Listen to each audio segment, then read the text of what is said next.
Hello everyone, मैं रोहन आप सबका स्वागत करता हूं आपके अपने चैनल लर्नर्स हेलो पे। ये इंग्लिश ग्रामर का 20वां क्लास है। इससे पहले 19 क्लासेस हो चुकी हैं। इसमें नाउन चैप्टर खत्म हो चुका है, प्रोनाउन चल रहा था। तो जो लोग नए होंगे वो चैनल को सब्सक्राइब कर लेंगे और प्लेलिस्ट में जाकर इंग्लिश ग्रामर के सीरीज में इंग्लिश ग्रामर का सारा वीडियोज और हिंदी व्याकरण के सीरीज में जाके सिनोनिम, एंटोनिम, इडियम फ्रेज सभी के सीरीज वहाँ पे हैं अवेलेबल प्लेलिस्ट में। वहाँ से आप देख सकते हैं। और डिस्क्रिप्शन बॉक्स में व्हाट्सएप ग्रुप का लिंक है, वहाँ से व्हाट्सएप ग्रुप ज्वाइन कर लीजिए। और व्हाट्सएप ग्रुप पे ही आपको ये जूम ऐप का जो लिंक है क्लास का वो दी जाती है, जहां से आप निःशुल्क कक्षा में प्रवेश करते हैं और अपनी तैयारी को सुनिश्चित करते हैं। ठीक है, तो चलिए आज नाउन प्रोनाउन देख रहे थे, प्रोनाउन में आगे देखते हैं। स्क्रीन शेयर कर रहा हूं।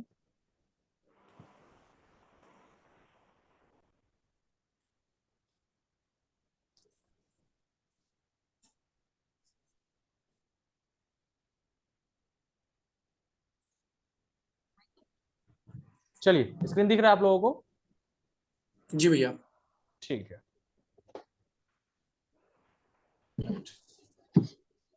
ठीक है। देखिए, यहाँ पे I think first person, second person, third person, ये तो सबको क्लियर है। जो दिक्कत हो बताइएगा, जहां दिक्कत हो वहीं बताइएगा। ये देख चुके थे ना नॉमिनेटिव केस का ऑब्जेक्टिव केस क्या होता है। वर्ब से पहले आपका नॉमिनेटिव केस होता है। जो वर्ब से पहले जो प्रोनाउन यूज किया जाएगा वो आपका नॉमिनेटिव केस होता है, और बाद वाला ऑब्जेक्टिव केस होता है। ऑब्जेक्टिव। जैसे देखे थे यहाँ पे आई टीच हिम, तो टीच यहाँ पे वर्ब है। वर्ब से पहले जो प्रोनाउन यूज है आई, ये आपका कौन सा है? नॉमिनेटिव केस यूज होगा। और टीच के बाद वाला जो है आपका वो ऑब्जेक्टिव केस। ठीक है, इसी तरीके से आपका रूल 2 था। 2, 3, 1 का देख चुके थे। अच्छा, ये हो चुका था ना, यही चल जी रहा भैया, था। रूल देखिए 4 तक हो चुका। हाँ, इसमें 2, 3, 1 का रूल क्या था कि जब सेंटेंस 5 तक पॉजिटिव हो होगा। गया था 5। हाँ हाँ, एक बार रिवीजन करा दूं। जब सेंटेंस पॉजिटिव होगा और क्या हो, कोई भी बुरी बात का आभास न हो वहां पे, तो 2, 3, 1। नहीं तो या तो प्लुरल हो, या तो जहां पे दोष स्वीकार करने की बात आए या निगेटिव सेंटेंस रहे, तो आपका 1, 2, 3 का रूल फॉलो होता है। ये सब हो चुका था। 4 भी हो चुका था, हाँ प्लुरल तक हो चुका था। 5 भी हो चुका था आपका। कौन कौन से शब्द थे? Let, like, between, but, except और कोई भी प्रीपोजिशन। इसके क्या हो, इससे इसके बाद जो भी आपका ऑब्जेक्टिव केस का प्रयोग किया जाता है। जैसे लेट मी डू, यहाँ पे लेट के साथ क्या आया? लेट आपका वर्ड आ गया। उसके बाद आपका ऑब्जेक्टिव केस यूज हुआ। Let I do this work नहीं हुआ। माइक किसी का ज्यादा आवाज कर रहा है, किसका आवाज कर रहा है? माइक को सही करिए आप अपने, नहीं तो पता चलेगा पूरा आवाज। म्यूट करिए तो शशि जी, आपके शायद आवाज हो रही है। हाँ, जब बोलना होगा तो अनम्यूट कर लीजिएगा, क्योंकि माइक आपका ज्यादा आवाज आ रहा है। ठीक है, तो let me do this work है, let I do this work गलत हो जाएगा। There is no problem between she and I, तो यहाँ पे क्या होना चाहिए? बिटवीन है, तो बिटवीन के बाद कौन सा केस यूज होगा? नॉमिनेटिव या ऑब्जेक्टिव? नॉमिनेटिव। ऑब्जेक्टिव। ऑब्जेक्टिव भैया, मैंने माइक बंद कर रखा था। ऑब्जेक्टिव। नहीं, जिनके माइक से आवाज नहीं आ रही है कोई दिक्कत नहीं, आप ऑन ही रखिए। जो माइक ज्यादा हिलाएंगे ना ऐसे ऐसे ऐसे करके, तो आवाज वो होता है। कौन बोला नॉमिनेटिव वाला? कौन है? कौन बोला था? पांडे जी, पांडे जी। क्या पांडे जी? नॉमिनेटिव थे आप, क्या ऑब्जेक्टिव बोला था? यहाँ जो पे मन में आया ये बोल दिया। जो मन में आया। ऐसा नहीं है, जिम्मेदार देश के जिम्मेदार नागरिक हैं आप। ठीक है, यहाँ पे आपका सी एंड आई तो नॉमिनेटिव केस ऑलरेडी है, ये गलत है। क्या हो जाएगा? There is no problem between her and me, ये आपका सही है, क्योंकि बिटवीन के बाद आपका ऑब्जेक्टिव केस होता है। चलिए, इस तरीके से रूल 5 हम देख चुके थे, इस पर ज्यादा चर्चा नहीं करेंगे, आगे बढ़ते हैं। जो लोग नहीं देखते होंगे आप वीडियोस पिछला देख लीजिएगा, प्लेलिस्ट में इंग्लिश ग्रामर के सीरीज में आपको ये मिल जाएगा। चलिए, और ये क्लासेज जो है वो प्रत्येक रात 10 बजे चलती हैं और लगातार 2 क्लासेज होती हैं। ठीक है, रूल 6 पे आते हैं। यदि दो नॉमिनेटिव के बीच तुलना हो, क्या क्या हो? कंपैरिजन, तुलना हो, तो एज देन के बाद नॉमिनेटिव केस के प्रोनाउन का प्रयोग होता है। समझिए एग्जांपल से, ही इज फास्ट एज मी। अब यहां पे देखिए, तुलना हो रहा है कि नहीं हो रहा है? जी दो नॉमिनेटिव के बीच में तुलना हो रहा है। ठीक है, दो हैं, उनके बीच में तुलना हो रहा है, तो क्या होगा, बीच में एज आएगा या देन आएगा, कंपैरिजन के लिए ये वर्ड यूज किए जाते हैं आपका। तो इसके बाद जो होगा आपका नॉमिनेटिव केस का प्रोनाउन यूज होगा, ना कि ऑब्जेक्टिव केस का। जैसे he is as fast as me, ये यहाँ पे मी क्या है, ऑब्जेक्टिव केस आ गया, तो ये गलत हो जाएगा, क्योंकि एज के बाद तुलना हो रहा है और एज है, एज के बाद हमें नॉमिनेटिव केस डालना है, ना कि ऑब्जेक्टिव केस। तो इसका सही रूप क्या होगा, he is as fast as I. देखिए सुनने में आपको बोलने में लगता होगा कि मी सही है, लेकिन रूल के अकॉर्डिंग वो गलत है। ही वह क्या है, वो मेरे जितना फास्ट है, मेरे जितना तेज है। He is as fast as I, not me. ठीक है, क्यों, क्योंकि हमारा रूल ये कह रहा है कि जब तुलना होगा और एज या देन लगा होगा तो उसके बाद हमें नॉमिनेटिव केस रखना है, ना कि ऑब्जेक्टिव केस। बोलिए क्लियर है। जी अगला एग्जांपल देखिए और क्लियर हो जाएगा। आई रन फास्टर देन हिम, क्या होगा, आई रन फास्टर देन, यहाँ हिम के जगह हिम ऑब्जेक्टिव केस है, हो जाएगा, और हिम का नॉमिनेटिव केस क्या होता है, ही होता है। तो I run faster than he, not him. ठीक है, ये थोड़ा सा जो रूल है आपको अपने क्या कहते हैं कि बिठा के रखना पड़ेगा, दिमाग में याद रखना पड़ेगा। ही रन फास्टर देन, वह मुझसे तेज दौड़ता है। क्या है, I run faster than he, मैं उससे तेज दौड़ता हूं। ठीक है, तो यहाँ पे ही नॉमिनेटिव जी केस का यूज सही है। भैया, हम्म, हम एक चीज पूछना चाह रहे थे आपसे बोलिए। कि THAN और THEN देखिए देन जो दोनों होता है ना, तुलना के, में। जब तुलना होगा ना तो आएगा सुपीरियर देन, इंफीरियर, इस तरीके से सुपीरियर, सॉरी उसको सुपीरियर इंफीरियर में तो टू होता है। यहाँ पे देन जो होगा ना, जो कंपैरिजन जब होगा तब होता है, और देन का मतलब होता है तब। तब। ठीक है, देन का यूज करते हैं, then I suddenly walked into the room, तब मैं इस तरीके से आगे बढ़ा, या इस तरीके जो भी होगा। देन होता है तब, और देन होता है जब कंपैरिजन तुलना होगा, तब देन का यूज करते हैं। ठीक है क्लियर भैया, है, कंपैरेटिव डिग्री में। हाँ, कंपैरेटिव। ठीक है कंपैरिजन में देन होगा और देन का मतलब होता है तब। तब। चलिए, ठीक। ऊपर दिए गए उदाहरण में से दो सब्जेक्ट्स के बीच तुलना किया गया है, आप देख ही रहे हैं, यहाँ पे तुलना आई और ही के बीच में तुलना किया गया है। दोनों प्रोनाउन नॉमिनेटिव केस में होना चाहिए, और ये दोनों नॉमिनेटिव केस में होगा। जब ही तुलना हुआ तो दोनों प्रोनाउन किस में होगा, नॉमिनेटिव केस में होगा। नॉमिनेटिव केस में। क्लियर है। जी स्क्रीन ब्लिंक करना शुरू।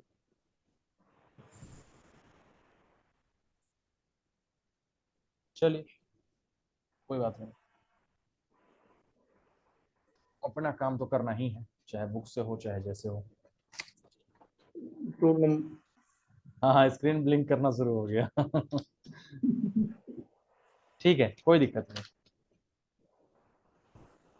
देखिए बाधाएं बहुत आती हैं, लेकिन आपका जो विल पावर है ना, आप जो करना चाहते हैं वो करके रहिए। देखिए अभी थकान भी बहुत है, अभी 5-6 किलोमीटर रनिंग और वॉकिंग करके आया हूँ कुछ देर पहले। आज SSC GD का भी रिजल्ट आया है। जी भैया, भैया बधाई हो। अरे भैया हमने धन्यवाद।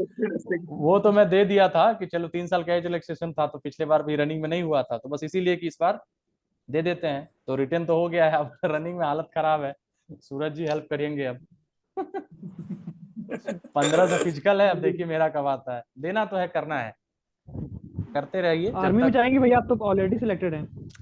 देखिए प्रयासरत रहना चाहिए, मैंने क्या कहा कि अब जब मैं कह रहा हूँ ना भैया, हाँ, रोहन भैया, हम्म, अब मैं कह रहा हूँ कि आप जिस एग्जाम में बैठेंगे, जिस हाँ। एग्जाम में आप बैठेंगे उस एग्जाम को आप क्वालिफाई करेंगे। जब मैंने इसका ये फॉर्म होता डाला है। था ना, तब जीएसटी का प्रोसेस में था, तब मुझे भी नहीं मालूम था कि जीएसटी में क्या होना है। तो वैसे ही होता है कि आप जो भी छोटा बड़ा जो आप एलिजिबल हो, आप देते चलिए, कम से कम अनुभव। और चूंकि मैथ्स बनाए बहुत दिन हो गया था, और मैथ्स में पहले बनाता था, दरोगा वगैरह का एग्जाम देता था, तो इसलिए अभी प्रैक्टिस में रहने के लिए भी एग्जाम में डाल दिया था। और दूसरा सबसे बड़ी बात ये ब्राह्मण थी का कि वंड है। हाँ, सबसे बड़ी बात यह है ना कि पिछली बार मेरा 100 में 85 मार्क्स था जीडी वाले में, 2018 वाले एग्जाम में। लेकिन रनिंग में छट गया था, तो मन में थोड़ा सा ये है कि रनिंग निकालना है, लेकिन इस बार देखिए फिर एग्जाम के चक्कर में रनिंग कर नहीं रहा था। खैर अभी आया है, कोशिश करेंगे, जहां तक होगा देखा जाएगा, होगा नहीं होगा बात की चीज है। करवा देंगे भाई जी, करवा देंगे। हाँ कोशिश तो करना ही है, छोड़ेंगे तो नहीं, चाहे निकलने के बाद सिर्फ रनिंग होता है। रिटर्न निकलने के बाद रनिंग होता है और मेडिकल होता है, 3 फेज में इसका फिर चलता है। फिर मेरिट लगती है। मेडिकल उतना हार्ड नहीं होता है क्या? नहीं होता होता है, है, होता है, होता है। होता है। कौन कह रहा है? हाँ? लड़की लोग का रनिंग लड़के लोग का 2.5 किलोमीटर है, 2400 है शायद, आई थिंक। लड़कों का 5 किलोमीटर है 24 मिनट में। 24। लड़कियों का 16 मिनट में भैया। हाँ 16 मिनट में रहता है। तो भैया करना आपको किस चाहिए। चीज का फॉर्म भरा था आपने? SSC GD. आर्मी का है क्या? नहीं नहीं, ये सिपाही वाला, कांस्टेबल वाला है। कांस्टेबल वाला है। अरे कांस्टेबल बन के क्या करेंगे? देखिए जब बेरोजगार हो ना तो देख- कांस्टेबल भी बहुत बड़ी चीज है। हाँ हाँ सही कह रहे हैं, लेकिन देखिए सूरज भैया आना चाह रहे हैं इस फील्ड में, जीएसटी में आना चाह रहे हैं कांस्टेबल को छोड़ तो के। सूरज भैया जॉब में हैं। हाँ हाँ तो आप भी सिलेक्टेड हैं। हाँ तो ठीक है, वही तो कह रहे आप भी हैं, कौन सा अभी हम ज्वाइन कर रहे हैं। लेकिन ये है ना कि एक वो गाना भी है आपका, बहुत क्या कहते हैं, मशहूर गाना है कि वो अफसाना जिसे अंजाम तक लाना न हो मुश्किल मुमकिन, उसे एक खूबसूरत मोड़ देकर छोड़ना अच्छा। तो कम से कम उसका सिलेक्शन लेके छोड़ने में मजा है ना। जिन लोगों का जैसे कितने लाखों में भरते हैं, नहीं होता है, रिटर्न नहीं होता है। अगर मान लीजिए हम क्या एलिजिबल बात है हैं भैया। तो एक्सपीरियंस लेके कम से कम चले आएंगे फिर से। क्या बात है, क्या बात है रोहन भैया, क्या थिंकिंग है करना आपकी। ना करना अलग बात है, और करना चाहिए। देखिए कोई जॉब छोटा बड़ा नहीं है, आप प्रयासरत रहिए, आप फॉर्म डाले हैं, आप मेहनत किए हैं, और कम से कम देखिए हम दोनों चीज देखते हैं कि कम से कम इस माइंड सेट के साथ चलेंगे ना कि मुझे दौड़ निकालना है, तो कम से कम मेरा फिटनेस फिर से सही हो जाएगा। अभी जो बैठे बैठे सिर्फ पढ़ाई चल रही थी, थोड़ा सा पेट वेट बाहर आ गया है, हालांकि ज्यादा नहीं है, तो उस बहाने कम से कम फिट हो जाएंगे 10-15-20 दिन में। बिल्कुल भैया, बिल्कुल। और अभी लेंगे सूरज जी से गाइडेंस, निकालेंगे, दौड़ तो निकालना है, देखिए अब जो होगा, नहीं निकलेगा अलग बात बिल्कुल है, भैया। प्रयास करना है। आज थके थे तो कुछ लोग कह रहे थे कि आज क्लास रहने दो, हम कहना जो एक फ्लुएंसी बनी रहती है ना, कंटिन्यूटी, वो अगर एक दिन तोड़ देंगे ना कि अगर थके हैं आज क्लास नहीं लिए, तो फिर कल से वही मन करेगा कि आज छोड़ देते हैं, और फिर वही डेली का होने लगेगा कि चलो क्लास फिर बंक। इसलिए आदत बनी, इसलिए पढ़ाई के लिए भी आप लोगों को क्यों कहते हैं कि क्लास में आइए चाहे नहीं आइए, आप जितना पढ़ रहे हैं उतना रोज पढ़िए, आदत बनी रहती है। चलिए, स्क्रीन मुझे दिख नहीं रहा है, क्लास का टाइम आउट होगा तो मेरा स्क्रीन सही हो जाएगा। ये मेरी वजह से दिक्कत नहीं है, लैपटॉप की वजह से दिक्कत है, तो क्षमा करेंगे। मैं बुक से पढ़ रहा हूँ, आप लोग समझने की कोशिश करिएगा, ठीक है। जी भैया। जैसा संसाधन हो हम लोग उसी में काम करेंगे, और जल्द से जल्द ज्वाइन हो, फिर बढ़िया वाला लैपटॉप लें तो दिक्कत नहीं आएगी। और एक बार ये हो जाएगा ना, क्या कहते हैं कि जब सब कुछ सही हो जाता है, तो कोशिश करूंगा कि बोर्ड वगैरह भी कुछ जो है, कुछ समझाने वगैरह का, लिखने का, तो फिर बोर्ड वगैरह भी टांगेंगे, और आसान रहेगा। चलिए, कौन सा रूल तक हो गया था? भैया 7 के ऊपर है। 7, हाँ 6 का6 देखना है कि जैसे भैया बता, अभी 6 में ही हुआ है, हाँ पर हाँ मैं समझ गया, मैं समझ सबसे गया। रिलेटेड पे हुआ था। स्क्रीन जब नोट स्क्रॉल करना होगा तो बता दीजिएगा, स्क्रॉल मैं कर दूंगा। अभी तो दिख रहा नोट होगा। वाले हाँ ठीक है, नोट जहाँ देखिए कह रहा है I run faster than he यहाँ पे क्यों हुआ? क्योंकि नॉमिनेटिव केस हमें डालना है, ऑब्जेक्टिव केस हम यहाँ पे जब देन हो, एज हो, या जब कंपैरिजन होता है दो प्रोनाउंस के बीच में, तो उसके बाद हम क्या करते हैं, नॉमिनेटिव केस ही डालते हैं। अच्छा, मेरा वीडियो प्रॉपर चल रहा है सही से? जी। ठीक है, चलिए अब आगे देखिए। अब सोचिए कैसे हो रहा है कि अभी मेरे सामने लैपटॉप जरूर है, लैपटॉप का ऊपर का लाइट जल रहा है, लेकिन स्क्रीन पूरा काला है। ये हो जाता है क्योंकि इसका पता नहीं क्यों है, थोड़ा सा ओल्ड मॉडल हो गया और रैम वगैरह कम है ना, तो जब रिकॉर्डिंग एक साथ होता है तो उतना लोड नहीं ले पाता है कभी कभी। आगे बढ़ते हैं, नोट में देखिए क्या है। लेकिन दो ऑब्जेक्ट्स के बीच तुलना होने पर एज देन के बाद ऑब्जेक्टिव केस के प्रोनाउन का प्रयोग होता है। अब समझिए, सब्जेक्ट के बीच में तुलना, सब्जेक्ट ऑब्जेक्ट आप समझ रहे हैं क्या होता है? सब्जेक्ट और ऑब्जेक्ट समझ रहे हैं क्या होता है? जी। हाँ भैया जी। सब्जेक्ट किसको कहते हैं, हिंदी में क्या बोलेंगे सब्जेक्ट को? संज्ञा। वाच्य ओ भैया फंस गए, कोई तो बताओ। अरे करता होता है मेरे भाई। करता क्या, हाँ करता, करता ये क्रम। एक मिनट, ये 10 करता मिनट नहीं वाला आ गया करता। क्या कुछ चक्कर स्क्रीन पे? अच्छा आपके स्क्रीन पे अभी दिख रहा है कि 10 मिनट्स टाइम रिमेनिंग करके? नहीं नहीं भैया जी। तब ठीक है, तब मुझे 7 मिनट दिक्कत। सर, हाँ 7 मिनट। नहीं नहीं, ये एक बॉक्स बन के नहीं ना आया है नोटिफिकेशन टाइप का कुछ आपके स्क्रीन पे? नहीं नहीं, वो मेरे में दिखता है रिमेनिंग टाइम, अच्छा आप दिखता में है दिखता है? 7 मिनट। नहीं मेरे स्क्रीन पे तब दिखता है कि 10 मिनट रिमेनिंग। ठीक है चलिए, अच्छा है, 7 मिनट बाद स्क्रीन सही हो जाएगा मतलब। तो क्या देखिए, अब सब्जेक्ट होता है आपका कर्ता, भूलिए मत। नाउन संज्ञा होता है सूरज जी। सब्जेक्ट हुआ आपका कर्ता, और ऑब्जेक्ट क्या हुआ? कर्म। हाँ। तो यानी कि अब देखिए, कर्ता जो काम करेगा उसका प्रभाव किस पे पड़ता है? सब्जेक्ट जो काम करता है उसका प्रभाव ऑब्जेक्ट पे पड़ता है। ठीक है। अब यहाँ पे क्या है कि अब सब्जेक्ट के बीच में कोई खाना निकाल रहा है, म्यूट करिएगा माइक, नहीं तो हम लोग भी आएंगे खाने के लिए। सब्जेक्ट के बीच में अगर तुलना होगा, सब्जेक्ट के बीच में अगर तुलना होगा तो आपका नॉमिनेटिव केस यूज होगा, और अगर ऑब्जेक्ट के बीच में तुलना होगा तो आपका ऑब्जेक्टिव केस होगा। बात समझ में आ रहा है? एग्जांपल से समझिए। जैसे आई नो, माइक म्यूट करिएगा, किसी का आ रहा है आवाज ज्यादा, फैन वैन का क्या है? हाँ, अभी जिसने भी माइक म्यूट किया उन्हीं के पीछे से आवाज आ रही थी। I know, I know you as much as him. मैं तुम्हें उतना ही जानता हूं जितना मैं उसे जानता हूं। आई नो यू, मैं तुम्हें जानता हूं, एज मच एज। अब यहां पे हिम होगा। क्यों हिम होगा? क्योंकि यहां पे कंपैरिजन कितना किससे हो रहा है? यू और ही में हो रहा है, तुम्हारे और उसमें हो रहा है। मतलब मेरे, मैं करता हूं, ठीक है, मैं तुम्हें जानता हूं। यहां पे डूअर कौन है? आई है। सब्जेक्ट यहां पे कौन है? आई है। ठीक है। और ऑब्जेक्ट यहां पे क्या है? यू भी है और ही भी है। तो ही का हम लोग क्या करेंगे? ऑब्जेक्टिव केस यहां पे यूज करेंगे। समझ रहे हैं? और यही अगर मुझसे कंपैरिजन होता, यानी सब्जेक्ट के साथ अगर तुलना किया जाता, तो यहाँ पे नॉमिनेटिव केस यूज होता, जैसा इससे पहले वाले रूल नंबर 6 में, मतलब ऊपर में आपने देखा था कि he is as fast as me, वह मेरे जितना फास्ट है।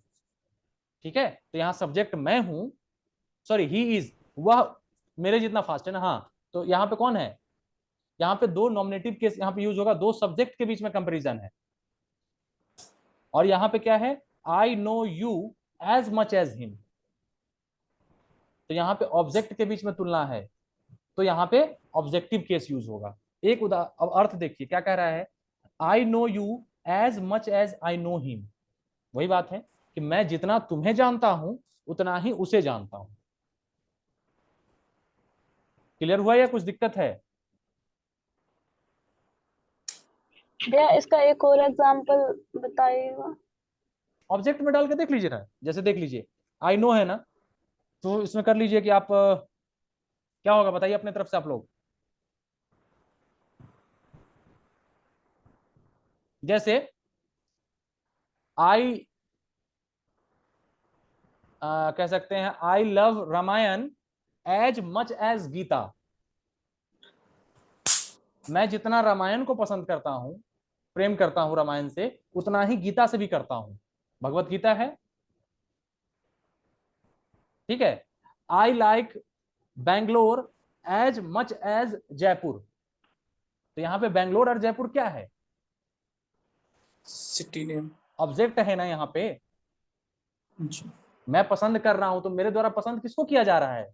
जिसको किया जा रहा है वो ऑब्जेक्ट है यहाँ पे। तो जितना मैं बेंगलोर को पसंद करता हूं उतना ही जयपुर को पसंद करता हूं। इस तरह से। अच्छा लेकिन इसमें ये हुआ ना, यूज तो नंबर का हुआ ही नहीं, बंद तो गया उस तरह का सेंटेंस।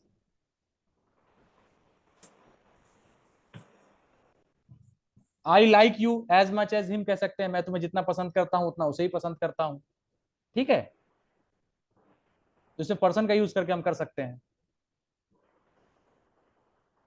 बात इसमें क्लियर है कि अगर सब्जेक्ट के बीच में तुलना है तो नॉमिनेटिव यूज करिए, अगर ऑब्जेक्ट के बीच में तुलना है, कर्म के बीच में तुलना है, तो आप ऑब्जेक्टिव केस यूज करिए। बस इतना ध्यान रखिए आप इसमें, ठीक है। थोड़ा सा डिफिकल्ट। मैं मेरा पूछना ये था कि जैसे यहाँ पे आई नो यू लिखा है, तो वहाँ यू की जगह और कोई पर्सन नहीं आ सकता है? हो सकता है, लेकिन यहाँ पे अगर आप कौन सा पर्सन करेंगे, 3 ही तो पर्सन है। फर्स्ट तो- पर्सन यहाँ पहले दिया ही हुआ है, सेकेंड पर्सन और थर्ड तो- पर्सन का यूज किया है, ये समझ रहे हैं।